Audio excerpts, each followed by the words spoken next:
আসসালামু আলাইকুম। আজকে আপনাদের সামনে সুন্দর সন্ধ্যার উদযাপন আমরা শেয়ার করব এবং আমাদের একমাত্র মাধ্যম হচ্ছে আমরা আজকে একটি ভর্তা বানাচ্ছি। এটা সাধারণ কোনো ভর্তা নয়, এটি হাত দিয়ে মাখানো মরিচের স্বাদ, অমৃত স্বাদ, সে স্বাদটি নেওয়ার জন্য আমরা একসাথে দল বেঁধে এখানে ভর্তার আয়োজন করেছি। দেখা যাচ্ছে আপনার ক্ষেত থেকে নিয়ে আসা টমেটো, কাঁচামরিচ, নতুন পেঁয়াজের কুচি, কাঁচামরিচ এবং ধনিয়া পাতা দিয়ে আমরা এটি সংমিশ্রণ করে চমৎকারভাবে হচ্ছে একটি সুন্দর ভর্তা করা হয়েছে। এটার ঘ্রাণ যে কি অমৃত! ঘ্রাণ না শুনলে বোঝা যাবে না। চমৎকার গান, মনে হচ্ছে কাঁচা সব কিছু খেয়ে ফেলি, কিন্তু না, আমরা সেটা করব না। আমরা এখানে একদম খাঁটি ঘানায়ের হচ্ছে সরিষার তেল দিব। তেল দিয়ে এটাকে একটু মাখো মাখো ভাত করব,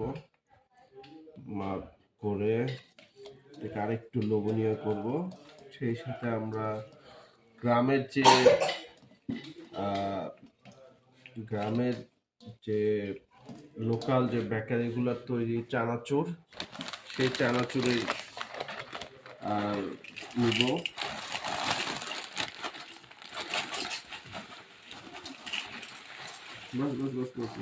আচ্ছা, সেই চানাচুর নিয়ে এটাকে চমৎকারভাবে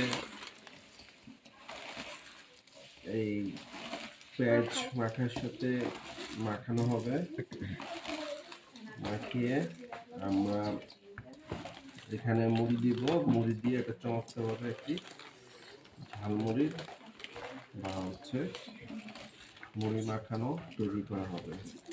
এবং একটি বিষয় হচ্ছে, এই যে মুড়িটিও হচ্ছে আপনার দেশি মুড়ি, লোকাল মুড়ি না, যেগুলো খেলে অনেক সময় জিভে চলে যায়।